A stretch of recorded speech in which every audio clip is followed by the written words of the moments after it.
Hamid Fadjaoui, très heureux de vous recevoir en Optimistan. Et on n'est pas loin d'un anniversaire important, puisque le 1er avril, c'était pas une blague, vous entriez chez Trends comme rédacteur en chef, effectivement. Et c'était un baptême du feu, puisque c'était en 2001. Et quelques mois après, j'ai dû gérer à mon niveau, à mon humble niveau comme rédacteur en chef de Trends Tendance, le 11 septembre. Et donc, effectivement, c'était pas évident de gérer une équipe rédactionnelle qui était là déjà bien avant moi, en n'ayant pas encore la légitimité de l'ancienneté, puisque j'avais juste quelques mois auparavant où j'avais été nommé à ce poste. Et c'est une sorte de récompense, entre guillemets, pour l'excellent travail réalisé. C'est une récompense, je sais, enfin, oui et non. Oui, en termes de hiérarchie, c'est-à-dire dans l'organigramme, je suis à une fonction plus élevée, on peut le dire, dans le sens où je suis maintenant directeur de tous les magazines francophones, donc pas seulement le Trends Tendance, mais le Vif et d'autres magazines. Mais quand je dis que sur récompense, c'est que ça n'a pas été aussi simple que ça, puisque passer de rédacteur en chef, où on est une sorte de journaliste primus inter pares, à directeur, on change de métier, on passe vers le management. Et ça, il m'a fallu, à mon avis, il m'a fallu 2 ans pour m'y habituer, pour une simple raison qui est toute bête. C'est que quand vous êtes rédacteur en chef d'un magazine, vous avez un bébé, dont vous voyez la naissance jusqu'à l'arrivée en kiosque. Et là, vous devenez tout d'un coup directeur de plusieurs magazines, avec des rédacteurs en chef. Vous vous sentez dans un premier temps un peu dépossédé de votre bébé. Vous l'avez accepté, mais bon, psychologiquement, c'est pas évident. Et puis, deuxième peut-être danger, d'ailleurs, auquel, heureusement, j'ai pas trop succombé au départ, c'est de se dire, bah, finalement, on le ferait mieux que le rédacteur en chef, et donc on a tendance à encore vouloir mettre les mains dans la glaise, et non, il faut plus le faire, puisqu'on a une autre fonction qui est plus managériale. Donc j'ai quand même une période de battement d'1 an et demi, 2 ans, mais je crois qu'il est valable pour tous les gens qui sont peut-être spécialisés dans un domaine, et puis tout d'un coup, on leur donne une fonction managériale.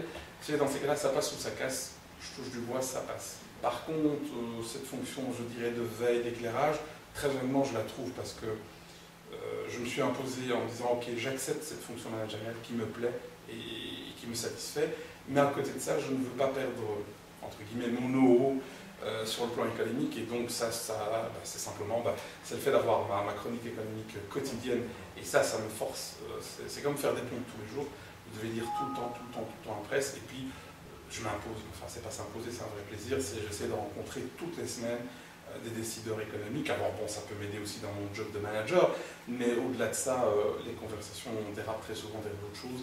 Et donc c'est ce mix de ces 3 choses-là qui font que j'essaie d'être un peu éveillé. Donc c'est dans ce cadre-là plutôt qu'on te retrouve aujourd'hui en Optimistan.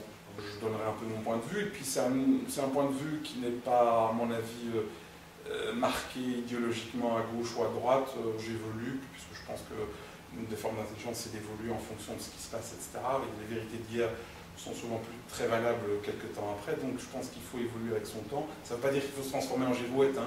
Il y a quelques constances quand même qui restent, mais donc ça c'est important. Et alors surtout, je crois que ça c'est dans le cadre, c'est presque un exercice imposé, mais je le fais avec beaucoup de plaisir parce que c'est spontané, c'est de rester optimiste. Pour une simple raison, c'est qu'il n'y a pas le choix. Le pessimisme, alors on peut en discuter à l'infini, et vous êtes plus compétent que moi en la matière, mais il a en tout cas à mes yeux 2 gros défauts. 1, il est autoréalisateur, et 2, il est démobilisateur. Et c'est pour ces raisons-là, c'est pas je suis optimiste parce que c'est la méthode Coué où je fais de l'auto-hypnose. Non, je suis optimiste parce qu'on a toujours trouvé une solution et que ça en est toujours sorti, alors de manière intelligente, peut-être avec des grincements de dents, mais on y arrive.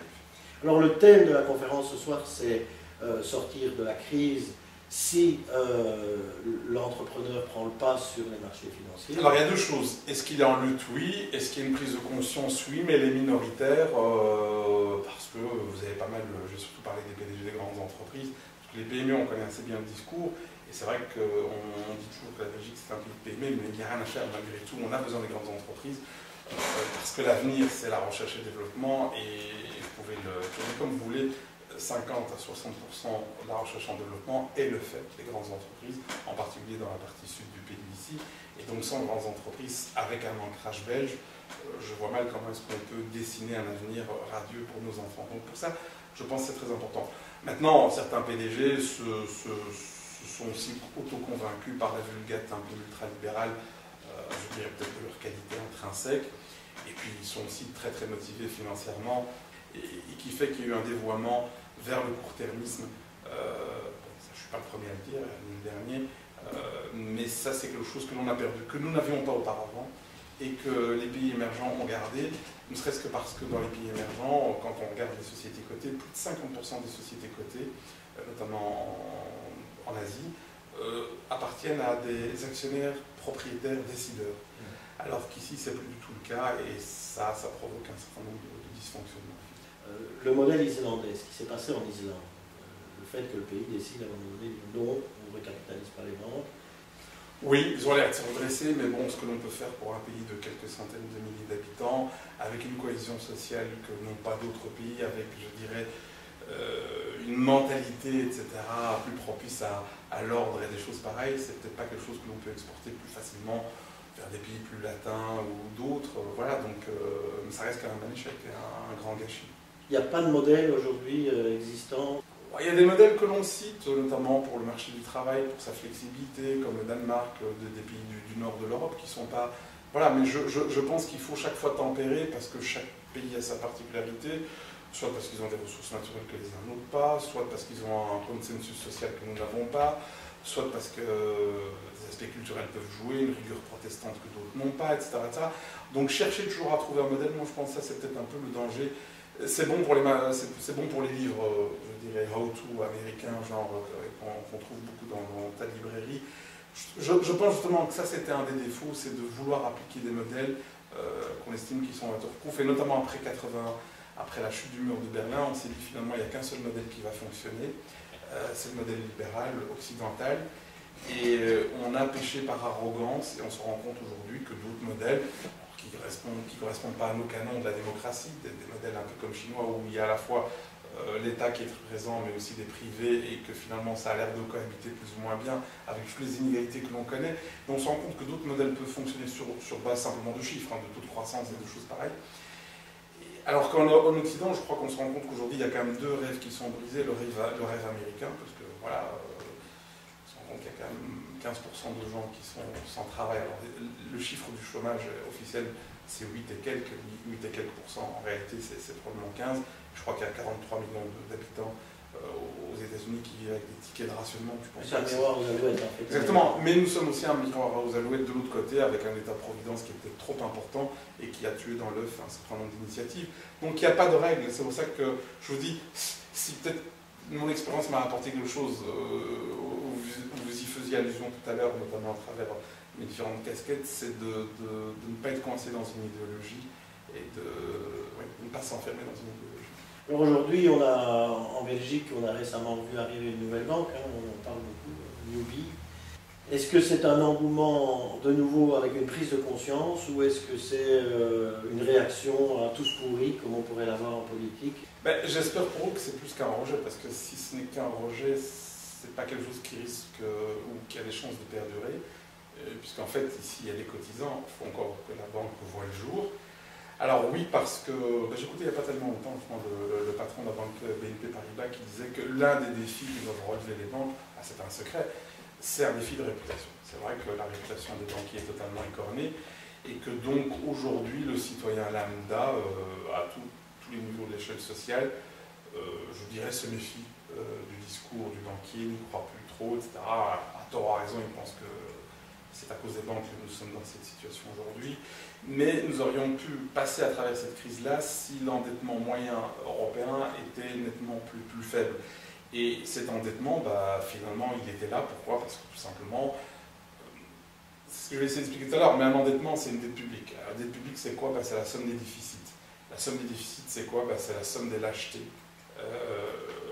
des différents gouvernements qui se sont succédés, qu'ils soient de gauche ou de droite, où un certain nombre de mesures n'ont pas été prises, et on a remporté, je dirais, le fardeau sur la génération suivante. Donc voilà, ça c'est pour l'Europe. Aux États-Unis, il y a d'autres choses à dire. Donc c'est plus complexe. C'est plus complexe. Je vous donne un seul exemple.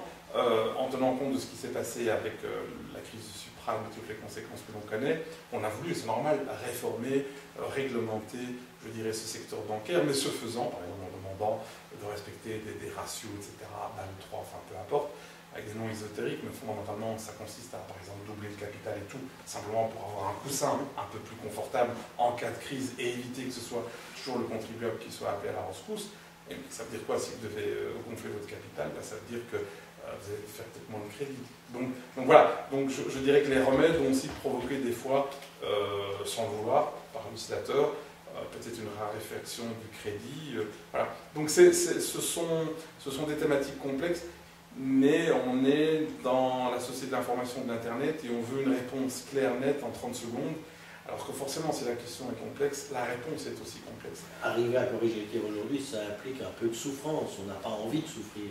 Est-ce que ça passe vraiment par cette souffrance? Est-ce qu'il faut souffrir pour s'en sortir aujourd'hui?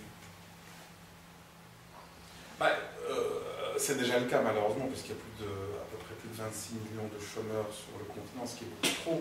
Et donc effectivement, on y a fait allusion, y compris le président du Parlement, Martin Schulz. Il faut faire attention. Et c'est la grosse problématique, c'est que, imaginons que les politiques d'austérité que l'on a mis en place, pourquoi pas, donnent des bons résultats, mais ces résultats vont se faire ressentir dans 3-4 ans, parce que simplement ce sont des réformes structurelles de fond. Mais en attendant, comment gère-t-on le corps social? Comment fait-on en sorte que la marmite n'explose pas? Comment fait-on que les gens, et légitimement, ne se révoltent pas? Et ça, c'est le gros défi qu'il va falloir se poser. Et c'est vrai que dans un premier temps, quand il y a une crise très forte comme aujourd'hui, je dirais toutes les thématiques écologiques sont en sourdine. Parce que les gens, et y compris les syndicats, vont plus pousser pour l'emploi, pour tout ce qui peut favoriser l'emploi, et les aspects environnementaux vont être mis un petit peu de côté. C'est ce qui se passe aux États-Unis, puis ça correspond un petit peu à leur mentalité. Maintenant, ceci dit, est-ce qu'en Europe, on doit balayer d'un revers de la main toute discussion? C'est un vrai débat. En tout cas, le débat n'a pas lieu, puisqu'il a été évincé en Europe. D'autres disent, attention, la vraie solution, ça ne consiste pas à laisser les gens fracturer les roches avec ces techniques qui, pour le moment, sont malheureusement très polluantes. Il y a peut-être des nouvelles techniques qui le sont moins, etc. Ouvrons le débat. Ne jouons pas le principe de précaution qui est en train de tuer la vieille Europe, où à force d'avoir peur de tout, eh bien on n'avance pas. J'ai pas de religion en la matière, mais en tout cas ça mérite d'être discuté, et ça n'est pas discuté dans les grands médias en tout cas, et certainement pas par le personnel politique, et ça je trouve ça dommage que ce débat n'ait même pas lieu. Bien, merci. En tout cas, moi ce que j'ai entendu, c'est qu'il fallait rassurer sur les politiques engagées, et que rassurer c'est communiquer, et que c'est ce que vous allez faire ce soir.